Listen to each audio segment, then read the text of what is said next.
It's off the air now, isn't it? Oh, we back on? Okay, we're back on. Okay. Okay, how did you come to work on Another World? Well, I think they wanted to know the director and the agency. I remember there was one of the guys, Zachary Scott, was one of the agency people on Another World. I was interviewed by the agency, and they knew of my experience. They knew about the black, and they didn't care anyway. And I got the job. It was really, um, I did have an agent, Jay Sabat, but I think we eventually dropped him. But I was on Another World, traveling to Brooklyn. They would pick me up to go there in the morning. I did. The other director was Len Valenti. He had died recently. And he was also a wonderful actor, Len Valenti. We were good friends. He would direct Thursday, Friday, Monday, Tuesday, Wednesday, and I would pick up Thursday, Friday, Monday, Tuesday. And he did 1 week, and I did 1 week. And it was in the Brooklyn studios, and next door would they would do big specials in next door. Kim Stanley would be in it. We would run and see each other and so forth. And but the main work was in the Brooklyn studios, and they have to drive me home. We would go on tape at 3 o'clock in the afternoon. And if we had to do anything special, as I told you, like a dream or a fantasy or something, that we'd tape it in the morning and we'd roll it in. Then Doris Quinlan, who had produced The Nurses, was doing another show. Then she got she started doing One Life to Live. Before we get to that, did you Yeah. work directly with Erna Phillips, the creator No. of Another World? Erna Phillips lived in Chicago, and she would dictate to the writers what she wanted to be done. And she was the original soap opera mistress, so to speak. And, you know, she would write very short script. And sometimes the actors would say, or the director would say, Ernie, you know, it was short. She'd say, if you take all the values, it won't be short. Meaning that if you have a scene where somebody says, why is the coffee not as good today as it was yesterday? And they would take all the values of discussing why. In other words, she was the unabashed queen of how to do soap operas, and that's why it became so terrible. So I remember when I was first offered to do soap operas, and I looked at them, and it was god awful. It was slow, boring, bad acting, at that time. So I felt like I had to give it a kick, you know, with my experience from the theater, from acting, from teaching. And she never even came to New York. The writers mostly was Agnes Nixon, who was the Another World writer, and she was an excellent writer. And the producer and everybody there knew that it had to be repaired, that it had to go more into the modern stream of acting and directing. And I think I contributed to that on Another World. How did you do that? When? How? How? I guess by virtue of my experience and skill and talent, that I knew how to make a scene play better, you know. I mean, I remember one scene, there was a scene with a young girl, and I said, oh, this is wrong, you gotta play it faster, I made some suggestions about how to do the scene. And she would say, can I go upstairs and think about it? I said, no, you're going to do it right now. So I was really a first-rate teacher and director of actors around, and I, you know, that was my reputation, in spite of the blacklist. So I knew how to make it better, how to make it faster, tighter, more real, and not dwell on a cup of coffee, but on real issues, what came up in the story. But and we had a wonderful producer. There was Mary Morris, who was a first-rate producer. She understood what I was doing. She would cooperate completely. And then she was fired. I don't know why, but a guy came in whose name was Hill, Tom Hill. Anyway, his last name was Hill, and he was all right until a few months. He finally said, like he didn't like what the scene was about, and he would insist on. Anyway, he became an unpleasant producer, a dictatorial producer, with whom I disagreed about certain things. By that time, Doris Quinlan started producing One Life to Live, and she called me she wanted me to go on One Life to Live. I said, no, not yet. Anyway, after 2 years and 2 or 3 months with this man, Hill, one day I said, I'm quitting. And I called Doris Quinlan and said, you want me? She said, yep. And so I moved. And I was happy not to go to Brooklyn anymore. And because One Life to Live was shooting in the city. And so the One Life to Live was maybe a year and a half old. It started actually in 1968 or 69. And I came on the show in 1970. Also, while I was on Another World, I did all those NYPDs. I also did a little play at Lincoln Center called Summer Tree, which was a wonderful little play with Blythe Danner. That was her first job.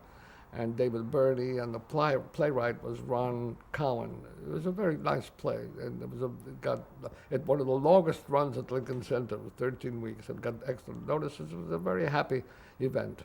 Phil Sterling was played in it. Also, Priscilla Pointer, who was on Dallas series. It was a good play, a good production, especially Blythe Danner's first job, actually. And that was 69, approximately. So then I went to One Life to Live in 1970, and that was a very happy experience for 28 years. Kind of give us an overview of the show. What was the show about? One Life to Live takes place in Landview, Pennsylvania. And there's a family, the Buchanan family, who are rich locals, and the daughter, whose name is Vicky, and she was married to a guy, and then he died, and she married to another one. It's a story of the rich family, and the rest of Landview, which was some working class and so. Now it's very changed. I watch it every once in a while. There's a lot of sex now, which we never had. And the interesting thing, technically, about One Life to Live, that it was that when I first began, it was strictly, no editing. Then little by little, the technology changed, so we were able to edit. After you shoot the show, I was able to go and reposition, reshoot some of the shots by editing, which was wonderful, and it changed a lot of the character because we didn't have to shoot in sequence anymore. We could shoot it like film, what they call film style, which is everything in the living room, everything in the kitchen, everything in the terrace, everything on the street. And there was some location stuff in Central Park and everything. And Erica Slezak, who took over from another actress who quit, the part of Vicky. She's still on there now. And she's been on the show over 30 years. What are her strengths as an actress? As what? As an actress, what are her strengths? Strength? How was she to direct? Oh, no problem directing. She could tell you she could do a scene without the director because she would know exactly what to do. And she's very, very skillful in her work and very real and comfortable and pleasant to work with, which is that, her father was Walter Slezak, who was a wonderful film actor and stage actor and performer. And Erica's, we're very personal friends, and she's an excellent actor. Actors who are skillful sometimes need the director only in terms of position. Sometimes the director can be very helpful, and sometimes the director can be in the way if he's not a good director. But Erica Slezak could handle any of that because she was a very knowledgeable, alert, skillful technician, and a warm person. Do you remember any particular storylines that she really shined in? Well, there was several. I think there was one when she when she found out that she wasn't. There was one storyline where she found out about her husband, who presumably had an affair with another woman. And it was, I remember quite a few good scenes. But I tell you, after 28 years, there was an awful lot of stories that came and went, and sometimes I don't even remember what the particular story was. Yeah, the series was created by Agnes Nixon. Describe working with her. Well, working with her? Did you work with her? No, I never. Agnes. I'm sorry, I thought you meant Erna Phillips. Agnes Nixon, charming woman, very bad. As a matter of fact, when I was moving from another world to One Life, she called me and said, "Wait, I'm having another show. It's going to be called All My Children, and I want you to produce and direct it." Okay, Agnes, thank you, because she was very conscious of my work. And after a while, talking it over with my wife, I really didn't want to do the producing at all, because that's not my métier. I'm a director, an actor, and to begin with, an actor and a director of acting, and to be a producer, to judge contracts and finances and money and deals was not really anything that I liked doing or thought of doing. So I turned it down, and and I'm glad I did, because I would not have been good at it. And instead, I chose to do One Life to Live, which was a very fortuitous, I think, decision. And of course, people often ask me, why did I do the soaps? You know, doing a daytime show for a director is steady work. And doing what I like to do best, working with actors. That's what I like to do, is work with actors, if not acting myself, is to help actors to realize the scene and the work. And I think I had a tendency to scream once in a while, because I'm disciplined, and I dislike lack of discipline, and especially in the studio. So people often, crews ask me, "Gee, you must be a terror at home." Of course I'm not, I'm a pussycat at home, but on the studio floor, I can be a terror. And it's part acting, because I knew I had to do that in order to get certain results. And there was an occasion on One Life to Live, we had a young actress who wasn't coming across for the scene, the producer was, I can't think of her name immediately, but I just liked her. She was a producer on the show for 4 or 5 years. And this young actress was a scene where she had to be crying, and you have to deliver on soap operas. You have to daytime, you have to do. So I said, I'll do it. So I went out on the floor, and I said, "Listen, if you don't cry in this scene, you're going to lose your job. You got it? You got to cry." And I went back in the control room, boom, out came the tears and everything, because she was really fighting for her job. You have to do tricks sometimes. Would you talk to the actor afterwards and say it was part of Sure. I said, "Listen, I had to do it." So, "It's all right, I'm sorry," because it helps a great deal. There are many stories of that kind where people did. There's a story about Kazan with Marty Balsam. Marty Balsam was a wonderful actor. And Kazan wanted some kind of reaction from Marty for a close-up. And he said, "Marty, how did you feel when I talked to the committee and everything?" Marty said, "That's what I want to show." You understand? You can use personal elements as a director once in a while, if it's necessary. But you have to be very wise about it and not overdo it. And if you are generally skillful with actors and acting in a whole layout, you can afford to be dictatorial once in a while. And so One Life to Live was really, and I got 3 Emmys, First Emmy was me personally, it was 1975. The other 2 Emmys, they began to give the prizes for the directorial teams. But since I considered my Emmy, so we got 2 more Emmys. And and of course, the wonderful thing about doing daytime, as I said, it was a steady work. And my wife and I often think about it, God, we didn't go to Hollywood. Don't miss it at all. So Marty Ritt and Daniel Mann and others who were personal friends of mine, Mark Rydell and so all these guys said, "Hey, you should come out here." I didn't. I think if I felt, I got to do film, maybe we would have gone. But I didn't feel that way. My wife didn't feel that way. I remember when I first got a job on soap opera, The Nurses. I came home, and the boys were, kids. I said, "Fellas, I'm going to do a soap opera." "Daddy, you're going to do a soap? Yuck!" That was their attitude. I said, "Take it easy. We need the daily steady work and so on." But then they got used to it.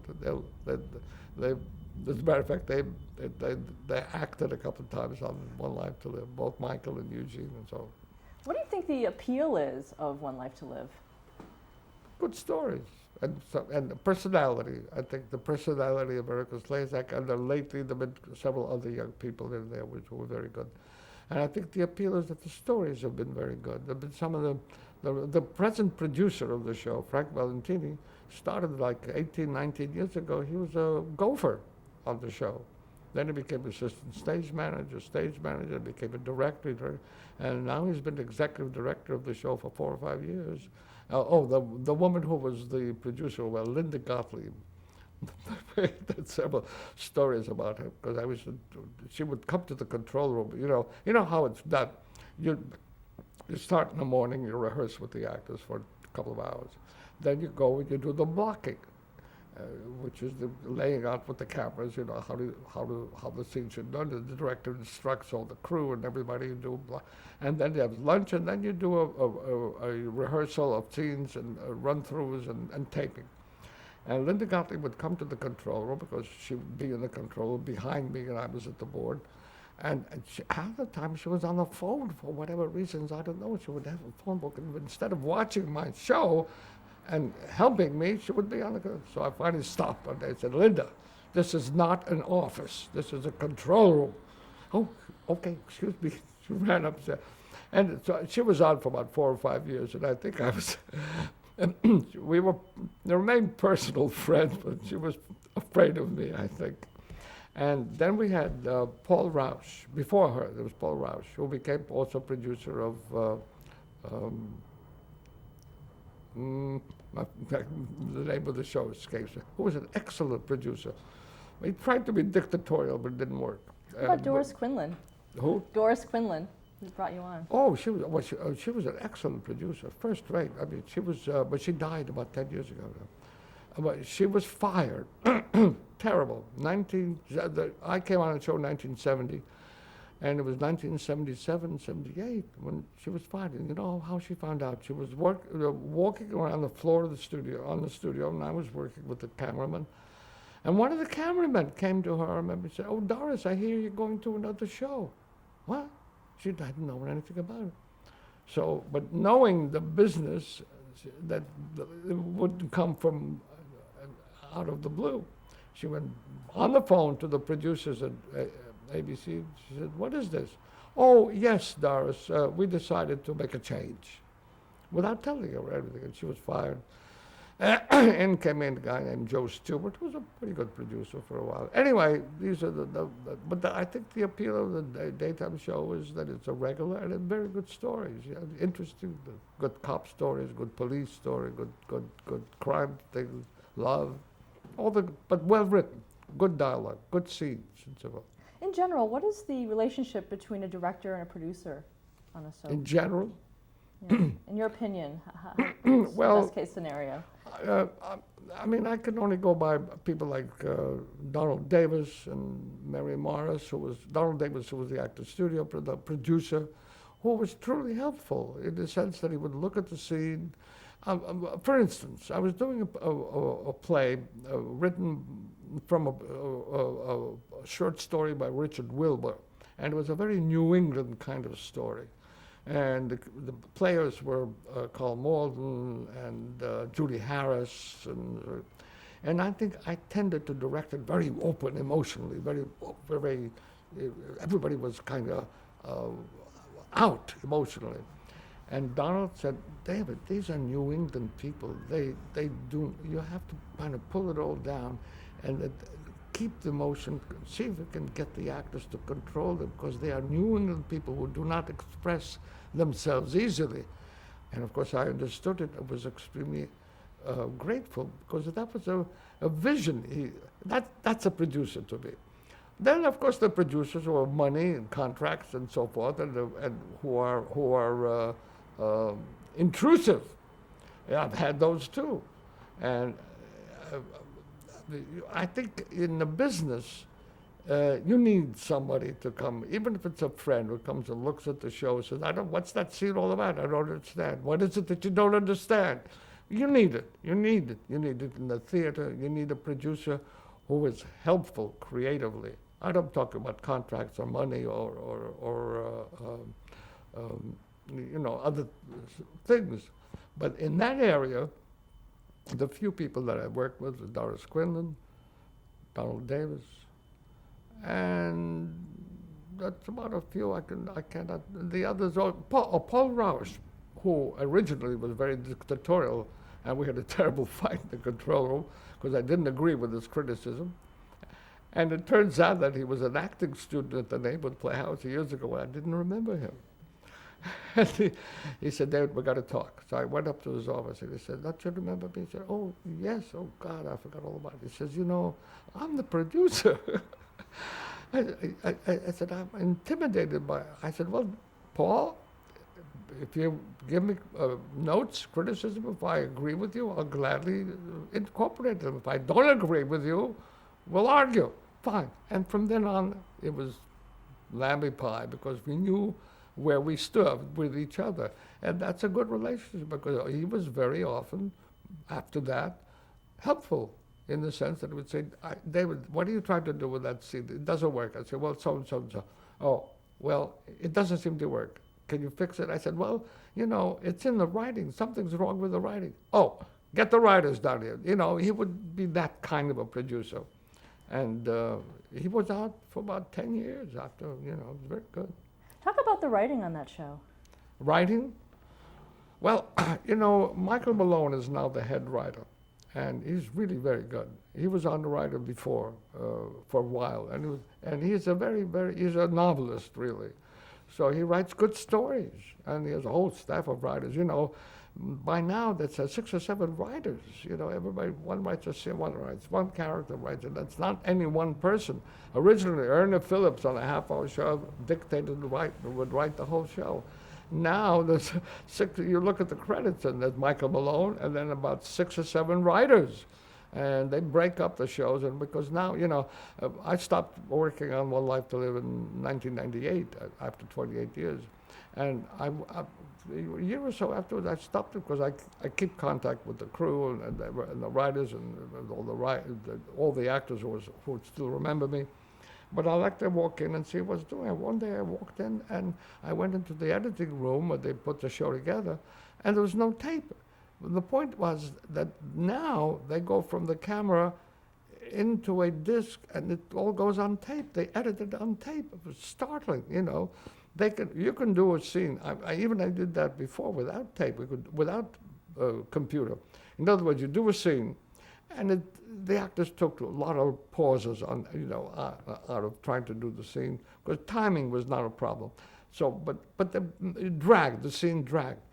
And I know that you can take that scene into the editing room and remove the pauses by re-editing the scene, either on tape or on tape. They do it on the computer now. Within a half hour, boom, boom, boom, boom, they can take out the pauses.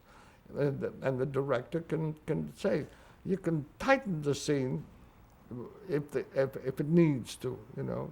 Really, the technology has completely changed the method of work, except that you're using 3 or 4 cameras at the same time. One Life to Live was famous for tackling social issues. Yes. On the show.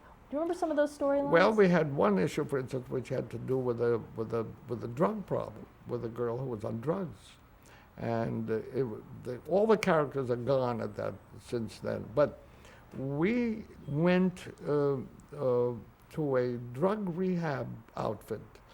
What the hell's the name of it? I was in the Bronx. They had kids living there for 4 or 5 days, and we went and I shot. It was early editing. It was still difficult to edit. You know, it wasn't like it is now. But I shot for a week with Amy Levitt was the young actress who played the character who was on drugs. And we went to this, what the hell is the name of the some house where the kids lived there who were druggies. We went and the kids knew, and I shot scenes with them talking about, you know, and we took that and re-edited and incorporated it into the show, because Agnes Nixon was very conscious of social issues like that, and about voting, for instance, about going to other problems of that kind. But I remember this one particularly because we had to go in the street and shoot in a store, front store in the Bronx with the real kids mixed with actors. And I re-edited for 2 weeks to put the scenes into the show. And then we went, for instance, in 1980, I was in Southampton for a whole week with a big crew, and had to do with location material. We had Indians in the program, and I forget what the story was, but we shot on location in Southampton for a whole week and edited for days to put into the show. What about racial issues? Well, we had a whole black. The one that was the one thing. There was an actress on the show whose name is Ellen Holly. She was a very good actress, but she was very light. And originally, one of the things that put One Life on the map is that she was a story about her passing as white, married to a white guy. And that whole issue came about and was on for years about, and there was a doctor, a black doctor, who officiated as doctors with, but that particular story of Ellen Holly passing as white was a Agnes Nixon device and really plagued for quite a while. What was the public's reaction to that storyline? Public reaction, I think it was good. So I remembered. I don't think there was any opposition or letters that condemned it or anything like that. I think it would basically, as I remember, it was a show that it made the show more popular. Because the story before that was the fact that Vicky had 3 personalities and all that, and she would come off of being somebody else, and that was a very dramatically interesting story. But the racial issue, I think, helped to put One Life on the map quite a bit. There's also the recasting of Dr. Larry Woloch from James Storm to his brother Michael. Remember that? Well, that was way at the beginning. Michael still comes on once in a while. He lives in California, and he comes in to do scenes every once in a while. But if his brother was the original character, when Michael Storm was on, when he came on, I wasn't on yet, because the show began in '68. I think his brother was on like a year and a half or something like that. One of the most well-known storylines was the trial of Vicky. The trial of Vicky, I can't remember. It was highlighted by with a performance by Judith Light. as Karen. Judith Light. God, that was it had to do with a story with her having an affair with somebody, and she had a tremendous courtroom scene where she broke down and cried and everything. She was on the show for about 5 or 6 years, and I directed a lot of those scenes, but it was an issue involving an affair with another man and so forth, and I think it was not a murder issue, but something like that. Okay, let's stop there to change the tape.